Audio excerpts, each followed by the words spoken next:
நீங்க தொடக்க காலத்தில் இந்து முன்னணி அமைப்பிலெல்லாம் இருந்தவர் அப்படிங்கிறதுனால நாங்க தெரிந்து கொள்ள விரும்புகிறோம். என்னுடைய நினைவுக்கு உட்பட்டு இப்படி ஒரு கடவுளுடைய பக்தர்கள் பெயரில் ஒரு மாநாட்டை இந்து முன்னணி நடத்துகிறது அப்படின்னா இதுதான் முதல் முறை அப்படின்னு நான் நினைக்கிறேன்.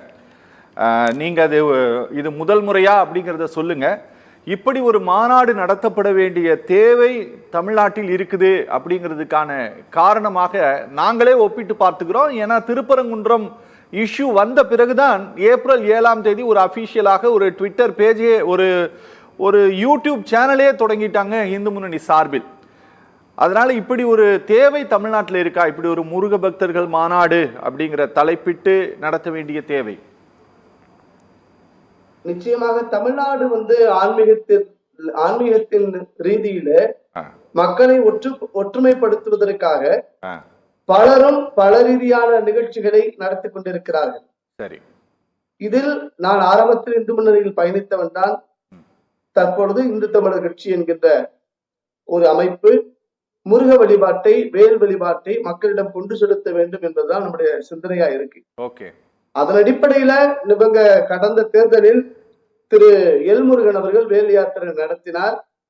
அதன் பிறகு இப்பொழுது திருப்பரங்குன்றத்துல அந்த முருகனுடைய மலை சம்பந்தமான விஷயம் தொடங்கி அது வழக்கு நீதிமன்றத்தில் நிலுவையில் இருக்கு. இந்த சூழல்ல இதை தனக்கு மக்களை ஒற்றுமைப்படுத்தணுங்கிற பெயர்ல பாஜகவும் அதாவது இந்து முன்னணி உள்ளிட்ட சங் பரிவார் அமைப்புகள் எல்லாம் சேர்ந்து இதை நடத்திக்கிட்டு இது அனைத்து முருக பக்தர்களும் மாறுங்கள் என்று சொல்லுகிறார்கள். இதுல எங்களுக்கு சில கருத்துக்கள் ஆதரிக்கிறோம், சில கருத்துக்களை நான் மறுக்கிறேன், எதிர்க்கிறேன். என்ன காரணம் நான் சொல்லிடுறேன். இப்ப நாங்க எல்லாமே ஒரு இந்து இயக்கத்தை சார்ந்தவர்கள் தான். கடந்த 2-3 நாட்களுக்கு முன்பு ஒரு ஆடியோ வெளியில வைரல் ஆச்சு. சரி, இது நடத்துறது இந்து முன்னணி அப்படின்னு சொல்றாங்க. ரைட். திரு அர்ஜுன் சம்பத் அவர்கள் இந்து மக்கள் கட்சி தலைவர், நான் அந்த கட்சியில பொதுச்செயலாளர் இருந்தேன். அவர் சார்ந்த இந்து மக்கள் கட்சியும் ஏதோ இந்த முருக வழிபாட்டை நடத்துறதா சொல்லி வசூல் பண்றாங்கன்னு சொல்லி ஒரு தகவல் 2 பேர் பேசிக்கிற மாதிரி ஒரு இந்து முன்னணியை சார்ந்த பொறுப்பாளர்கள் பேசிக்கிற மாதிரி ஒரு ஆடியோ வந்தது. அது ரொம்ப வருத்தம் அளிக்குது. அனைத்து இந்துக்களும் வாருங்கள்னு சொல்றீங்க, இதுல என்ன சங் பரிவார் இல்லாதது? முருகர் என்ன சங் பரிவார்ல இருக்கிறாரா அப்படிங்கிற கேள்விய தானே எழுப்ப செய்யுது.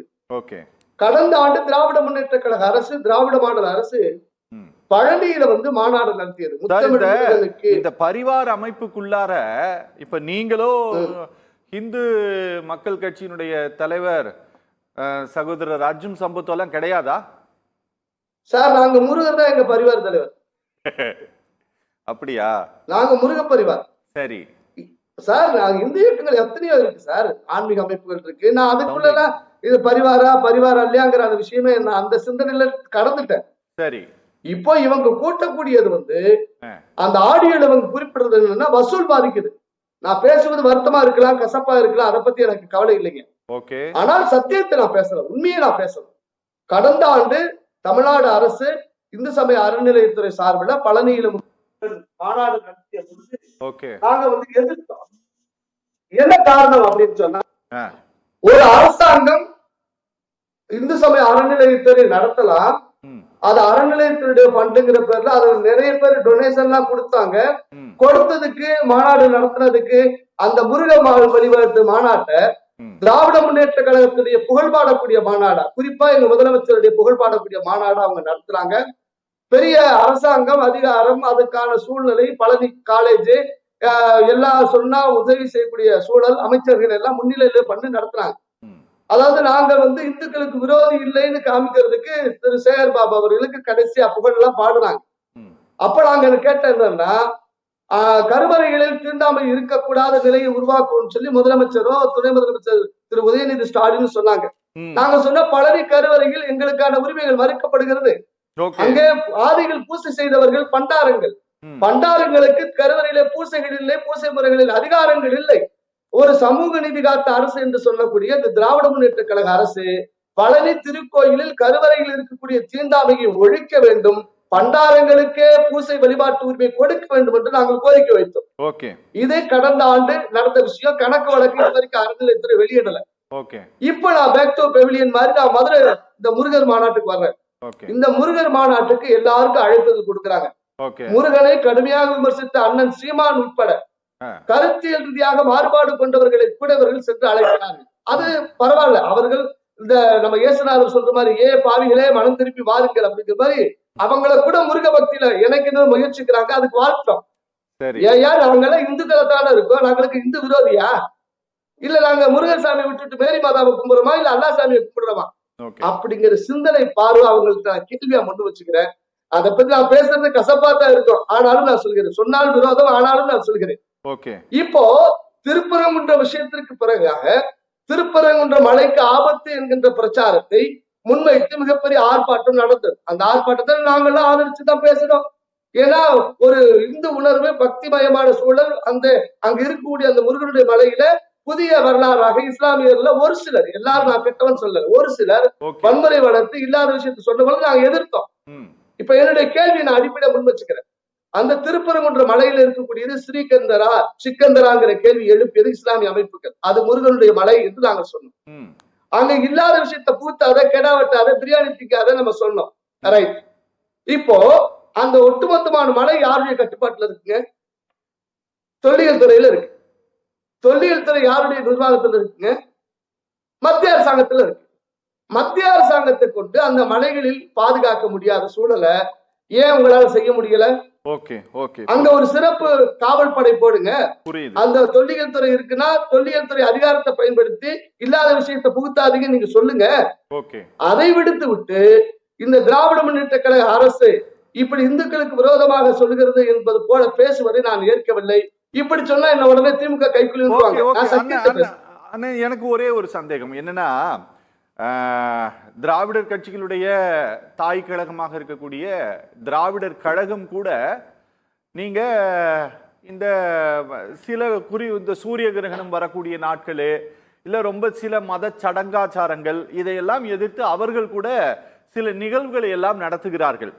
ஆனா அந்த நிகழ்வுகளை எல்லாம் திமுகவோ அதிமுகவோ ப்ரமோட் பண்றது கிடையாது. இதுல வந்து நீங்க கலந்துக்கணும், இதுல இந்த மாநாட்டை வெற்றி பெற செய்யணும், இந்த சூரிய கிரகண நிகழ்ச்சி அன்னைக்கு பிரியாணி சாப்பிடக்கூடிய நிகழ்ச்சியில் திரளாக நீங்க கலந்து கொள்ளணும் அப்படின்னு இவர்கள் யாரும் ஒரு இயக்கத்தை நடத்துவது கிடையாது. ஆனா நேற்று செய்தியாளரை சந்தித்து பேசின திரு காடேஸ்வரா சுப்பிரமணியம் சொல்றாரு, இது வந்து அரசியல் மாநாடு கிடையாது, இது வந்து நாங்க தான் நடத்துறோம். முருகனை பற்றி பேசுவதும் கந்த சஷ்டி பாடுவதும் எப்படி அரசியல் மாநாடாக மாறும் அப்படின்ட்டு அவர் கேட்கிறாரு. எங்களுக்கு என்ன சந்தேகம்னா அப்படின்னா, கால்கோலை நடுவது இந்த மாநிலத்தினுடைய தலைவராக இருக்கக்கூடிய பாரதிய ஜனதா கட்சியினுடைய தலைவர், பக்கத்துல முன்னாள் மத்திய அமைச்சர் உட்காந்துருக்காரு. கட்சி நிர்வாகிகள் கூட்டத்திற்கு வந்து சென்ற திரு அமித்ஷா இந்த மாநாட்டை நீங்கள் வெற்றி பெற செய்ய வைக்கணும், எப்படி இந்த கூட்டத்தை எப்படி வெற்றி பெற செய்ய வச்சுக்கலாம் அப்படி செய்யணுங்கிறாங்க. நேஷனல் பிரசிடென்ட் மகிழா பிரிவினுடைய பாஜக அவங்க வீட்டு தொடர்பு இயக்கம்னு ஒண்ணு நடத்துறாங்க. இது எப்படி அரசியல் இல்லாம இருக்கும் சார்? இல்ல நான் வந்து ஐயா, இது வந்து அரசியல் இல்லாம இருக்கணுங்கிறதா எங்களுடைய எண்ணம். ஓகே. இப்ப எல்லா எடப்பாடி பழனிசாமியை சந்திச்சிருக்கிறாங்க, முதலமைச்சர் கலந்துக்கணும்னு சொல்றாங்க, பிற கட்சி தலைவர்கள் எல்லாரையும் சந்திக்கிறாங்க. ரைட்டுங்க. நீங்க அரசியல் களப்பற்று நீங்க, நான் ஒரு வாக்குறுதி கேட்கிறேன், இங்க திரண்டு இருக்கக்கூடிய முருக பக்தர்களே, நீங்கள் வரக்கூடிய தேர்தலில் ஒரு ஓட்டு வங்கியை இந்து ஓட்டு வங்கியை மாறுவோம்னு சொல்லுவாங்களா, இல்ல இந்த குறிப்பிட்ட கட்சிக்கு வாக்களிக்கணும்னு சொல்லுவாங்களா, இல்ல இந்த குறிப்பிட்ட கட்சிக்கு வாக்களிக்க கூடாது எதிராக இருக்குன்னு சொல்லுவாங்களாங்கிறத நம்ம பொறுத்திருந்து பார்ப்போம். ஆனால் நாங்கள் சொல்வது ஒரே ஒரு விஷயம் திரு அரவிந்த் சார், நாங்க முருக பக்தர், நாங்கெல்லாம் கோயிலுக்கு போதும், ஒன்னும் பிரச்சனை இல்லை. ஆனா இவங்க முருகரின் பெயரால் எப்படி இவங்க அரசாங்கம் திராவிட மாடல் அரசு ஒரு வசூல் பண்ணி ஒரு மாநாடு நடத்தியதோ, அதே போல முருகர் பெயரால் வசூல் பண்ணி இவங்க ஒரு மாநாடு நடத்துறாங்க. ஒண்ணு, அதாவது இது நாடகத்துடைய இரண்டு பக்கங்கள் மாதிரி, அது திராவிட மாடல் மாநாடு, இது இந்து மாடல் மாநாடு, ரெண்டுமே வசூல் மாநாடு. சார் என்னன்னா, நீங்க இந்த வசூல் குறித்து சொல்வதனால் சொல்றேன், இப்படி ஒண்ணு நடத்துனாங்க அப்படின்னா இப்படி ஒரு வசூல் நடத்தப்படுவதெல்லாம் சகஜமான ஒன்றுதான். ஆனா சரி அதையே நீங்க சார் அதை ஏன் சார் நீங்க ஒரு பொது வெளியில ஒரு இந்து இயக்கங்கள் வேலை செய்யக்கூடிய ஆட்களை நாங்கள் மட்டுமே இந்துக்களுக்கு அத்தாரிட்டின்னு போல நீங்க ஏன் பேசுறீங்க? நான் அரசாங்கத்துக்கு ஒரு வேண்டுகோள் வைக்கிறேன். தமிழ்நாட்டில் இருக்கக்கூடிய இந்து இயக்க தலைவர் என்று சொல்லக்கூடிய பலருக்கு காவல்துறையை அந்த பிஎஸ்ஓன்னு பாதுகாப்பு போடுறாங்க பாருங்க, அந்த பிஎஸ்ஓ பாதுகாப்பை எடுத்தாச்சுன்னு சொன்னா பல பேருக்கு பொழப்பு இல்லை. நான் வந்து அரசாங்கத்துடைய கவனத்துக்கு சொல்றேன், என்ன இவங்களுக்கு ஆபத்து வந்துருச்சு? இவர்களுக்கு காவல் பாதுகாப்பு, மக்களுடைய வரிப்பணத்தை வீண் செலவு, இவர்கள் காவல். மதுரையில் ஒரு எஃப்ஐஆர் ஆயிருக்கு சார், ஒரு இந்து முன்னணியை சார்ந்த பொறுப்பாளர் மாநாட்டுக்கு வசூல் பண்றங்கிற பேர்ல போய் ஏதோ பண்ணான்னு வழக்கு எஃப்ஐஆர் ஆகி ஜெயிலுக்கு போய் திரும்ப வந்திருக்கிறாங்க. காவல்துறை பாதுகாப்புன்னா என்ன ஆகுது? ஒன்னும் ஆகாது. அவ்வளவு ஒண்ணு இந்த நாட்டுல ஒண்ணு ஆபத்துல ஒண்ணு கிடையாது. இவர்களாக திட்டமிட்டு உருவாக்குவது காவல் பாதுகாப்பு ஏதோ இந்துக்களுக்கு இவர்கள் தான் அத்தாரிட்டி போட ஐஎஸ்சி மார்க் புத்திர எல்லாம் கிடையாதுங்க. நாங்கெல்லாம் மக்களோட மக்களை இயல்பாத்தான் போய்கிட்டு இருக்கோம். பெரிய போலீஸ் பாதுகாப்போடு ஐயா ராமகோபாலன் போயாச்சு, ஒண்ணு அதெல்லாம் கவலையே இல்லை. அரசாங்கம் வந்து காவல்துறை பாதுகாப்பு பல பேருக்கு வாபஸ் பெறணும். ஓகே ஓகே ஓகே பேசலாம் சார். ராமரவிக்குமார் சார் வணக்கம். ராமரவிக்குமார் சார், ரொம்ப பட்டவர்த்தனமாக தெரிகிறது, மேடம் ஜெயலலிதாவுடைய இறப்புக்கு பிறகு தமிழ்நாட்டில் பாரதிய ஜனதா கட்சி கையில் எடுத்த பல விஷயங்கள்ல இந்த மத ரீதியாக கடவுள் சார்ந்த விஷயங்கள்ல முன்னால நின்று போராட்டம் நடத்தியதா இருக்கட்டும், ஆதரவு நிலைப்பாடு எடுத்து பொதுக்கூட்டங்கள்ல பேசியதாக இருக்கட்டும், பல இடங்கள்ல உங்களை நாங்க பார்த்திருக்கிறோம், நீங்களும் பேசியிருக்கீங்க, இங்க நாமளும் உட்காந்து பேசியிருக்கோம் சார். இந்த இந்த இந்த குறிப்பிட்ட இந்த நிகழ்வை பொறுத்தவரை இதுல அமித்ஷா கோரிக்கை வைப்பது, நீங்க இந்த நாட்டினுடைய மிக பெரும் மாநிலத்தினுடைய முதலமைச்சராக இருக்கக்கூடிய திரு யோகி ஆதித்யநாத் வருவது, இது எல்லாமே வந்து இந்து முன்னணியே செஞ்சிருச்சு, இந்து முன்னணி இது அரசியல் கலப்பில்லாமல் தான் செய்கிறது அப்படின்ட்டு அவர்கள் திரும்ப திரும்ப சொல்கிறார்கள். அதை நம்புவதற்கு அது உகந்த பதிலா சார்? அது எனக்கு முன்னாடி பேசின நாகநந்தினி சகோதரி பேசுனது, அப்புறம் நம்ம துரைப்பாண்டியன் ஐயா பேசினாங்க, ராமன் சார் தான் பேசினாங்க. நான் சில கேள்விகளை முன் வச்சிடறேன். நாகநந்தினி சகோதரி இந்த திராவிட மாடல் அரசு முருகருக்கு மாநாடு நடத்துச்சுன்னு சொன்னாங்க. அப்போ அந்த மாநாட்டுல வந்து பேசியது வந்து நிறைய பேர் திமுக அரசுக்கு ஆதரவாக பேசினாங்க. ஐயா சுகிசிவம் போன்றவர்கள் ஆன்மீகத்தின் பெயரால ஆதினங்களா இருக்கிறவங்க எல்லாம் இன்று வரைக்கும் முத்தமிழ் முருக கடவுளுடைய மாநாடு சொல்லக்கூடிய தமிழ்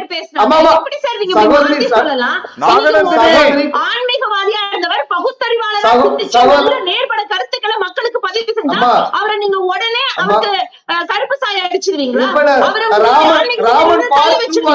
திராவிட முன்னேற்ற கழகத்திற்கு கொடி பிடிக்கிறாரு சார். இப்படி ஒரு நல்ல சிந்தனைவாதியை இப்படி நீங்க சொல்லுங்க. நீங்களே பேசுங்க, நீங்க பேசுங்க, பேச விடுங்க, அப்புறம் நீங்க பேசுங்க ப்ளீஸ். அந்த முத்தமிழ் முருகனுக்கு மாநாடு உட்கார வச்சு பேசுறதுக்கு எனக்கு நீங்க எல்லாரும் ஆளாளுக்கு சம்பளம் கொடுக்கணும் போல தெரியுது. தமிழ் மீது இவ்வளவு பெரிய பற்று கொண்ட கொடுக்கு சொல்லக்கூடிய இவங்க ஒரு தமிழ் மாடல்னு சொல்லல இது வரைக்கும். சரி, அதை விடுங்க. அப்புறம் 3000 சொச்சம் கோவிலுக்கு நாங்க கும்பாபிஷேகம் பண்ணோம்னு பெருமை பிடிக்கிறாங்க. எந்த காசும் தமிழ்நாடு அரசாங்கம் கொடுக்கல. உபயதாரர்களை கொண்டு செய்யக்கூடிய கும்பாபிஷேகம். உதாரணமா சொல்றேன், நான் ஒரு கோயிலுடைய திருப்பணிக்கான உபயதாரர், புரியுதுங்களா? நானா எங்கிட்ட எச்ஆர்எஸ் என்ன எழுதி வாங்க தெரியுமா? கொஞ்சம் பொறுங்க, உண்மையை சொன்ன ரொம்ப டைவர்ட் பண்ணாதீங்க. ஏன் என்ன சொல்லிட்டு வாங்குறாங்கன்னா, நீங்க இதுக்கும் இந்த திருப்பணிக்கும் உங்களுக்கு சம்பந்தம் இல்ல, கட்டி கொடுக்குறேன். ரைட்டுங்க, நான் கட்டி கொடுக்குறோம். ஆனா யாரோ மூட்டு சுமக்க நீங்க மூச்சு விடாதீங்க, இந்த அரசாங்கம் மூச்சு விட வேணாம். ரெண்டாவது, திருப்பரங்குன்ற சப்ஜெக்ட்ல வர்றேன். முதல் முறையாக அங்க வந்து அந்த மேல சிக்கந்தர் தர்காவுக்கு போகக்கூடிய போர்டு வச்சப்படுது. அதை எதிர்த்து கொடுத்து அறிக்கை கொடுத்தது அங்க இருக்கிற மாவட்ட ஆட்சியர் HRNC தான். நாங்க வந்து மத்திய அரசாங்கத்தினுடைய நிலைப்பாட்டை எதிர்க்கின்ற பொழுது நீங்கள் செய்த தவறையும் நான் சுட்டி காட்டுகிறேன். மூணாவது, இந்து சமய அறநிலையத்துறை அமைச்சர் எங்க அண்ணன் சேகர் பாபு, அவர் பெரிய ஐயப்ப பக்தர், நான் பெரிய கோயிலுக்கு போவேன்னு சொல்றாரு. எங்க அவரு இந்து சமய அறநிலையத்துறை அமைச்சரா இருந்துட்டு கிறிஸ்தவ விழாவில போயிட்டு அல்லேலியா சொல்லப்பட்டு அல்லேலியா சொல்லட்டு எல்லாரும் நம்ம சொல்லக்கூடிய ஆளுதான். இப்போ இவங்களுக்கு என்ன பிரச்சனை வந்துருச்சுனாங்க, இந்த மாநாட்டுல அமித்ஷா வந்து வருகிறார், பிஜேபி வருகிறது, இது இந்து ஓட்டு வங்கிய உருவாகிடுங்கிறதுனால மதமே என்று சொல்லக்கூடிய கம்யூனிஸ்ட் சார்ந்தவங்க கூட எதிர்க்கிறாங்க. இப்ப நான் வந்து ரொம்ப வெளிப்படையா பொதுவா நான் கேட்கக்கூடிய கேள்வி, திமுக அரசு அனைத்து மதங்களுக்கு பொதுவான அரசு சொல்லக்கூடியவங்க கிறிஸ்தவர்களையும் இஸ்லாமியர்களையும் ஒற்றுமைப்படுத்தி அந்த ஓட்டு வங்கி வாங்குவதற்கு அவங்க அரசியல் படுத்த முயற்சிக்கிறது மாதிரி இந்து இயக்கத்தை சார்ந்தவர்களும் பிஜேபியும் இந்துக்களுடைய ஓட்டுகளை வாங்கலாங்கிற அடிப்படையில அவர்களுக்கு இருக்க என்ன போல இவர்களுக்கு இருக்கிறத ஒண்ணு தப்பு இல்லை நான் பாக்குறேன். ஆனால் இந்த திருப்பரங்குன்ற விஷயத்துல அவங்க சொன்னாங்க, நாங்க அறநிலையத்துறை நிறைய செஞ்சிருச்சுன்னு சொல்லி அறிவிப்பு எண் 54 2022-23 சட்டமன்றத்துல சேகர்பாபு அறிவிக்கிறார், 27 திருக்கோயிலில் 80 கோடியில கல்யாண மண்டபம் கட்டுவோம், இதுக்கு நாங்க டிபார்ட்மெண்டல் பெர்மிஷன் துறை ரீதி அனுமதி கொடுக்கிறோம் சொன்னாங்க. இது இந்து சமய அறநிலையத்துறை சட்டத்துக்கு விரோதம் சொல்லிட்டு 2 திருக்கோயில், திண்டுக்கல் அபிராமி கோயில் காசு 3,60,00,000, பழனி திருக்கோயில் காசு கள்ளிமந்தியத்துல கட்டுறதுக்கு முயற்சி பண்ணது 6,30,00,000 எடுக்கிற சட்டவிரோதம் சொல்லி அரசாங்கத்திலேயே ஜிஓ எதிர்த்து ஸ்டே வாங்கியிருக்கேன் நான். புரிஞ்சுக்கங்க, நீங்க சும்மா அப்படியே இந்து இயக்கத்தை எதிர்க்கிற மாதிரி நீங்க யோக்கியர்கள் நீங்க திமுக சொல்லாதீங்க. மூன்றாவது நான் செய்தி சொல்லிடுறேன், இதே போன்று மத ரீதியான பிரச்சனைகளை யாரும் கிளப்ப வேணும். நான் அரசாங்கத்துக்கு சத்தியம் டிவி வாயிலாக நான் சொன்னது, திண்டுக்கல்ல இருக்கக்கூடிய மலைக்கோட்டை அபிராமி அம்மன் திருக்கோயில் பல நூற்றாண்டுகளுடைய ஒரு தொன்மை சின்னமா மேல இருக்கு. நான் அரசாங்கத்துக்கு சத்தியம் தொலைக்காட்சி வாரியா முன்வைக்கிறேன், மலைக்கோட்டையில் இருக்கக்கூடிய அன்னை அபிராமி அம்மன் கோயில கும்பாபிஷேகம் பண்ணணும், அங்க இருக்கக்கூடிய கோவிலுடைய அந்த விஷயங்களை புனருத்தானம் செய்யணும், சரி செய்யணுங்கிறது இது மத்திய ஏஐசி கட்டுப்பாட்டுல இருக்கு.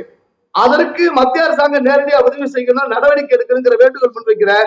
ஆனா இங்க என்ன நடக்குதுன்னு தெரியுமா, அங்க மலையில கோயில வைக்கிறதுக்கு திமுக அரசு எதிராக இருக்குன்னு சொல்லி பிரச்சாரம் பண்றாங்க. இது நான் ஏற்பாடு பண்ண இதை வந்து நான் ஏத்துக்கிறேன்.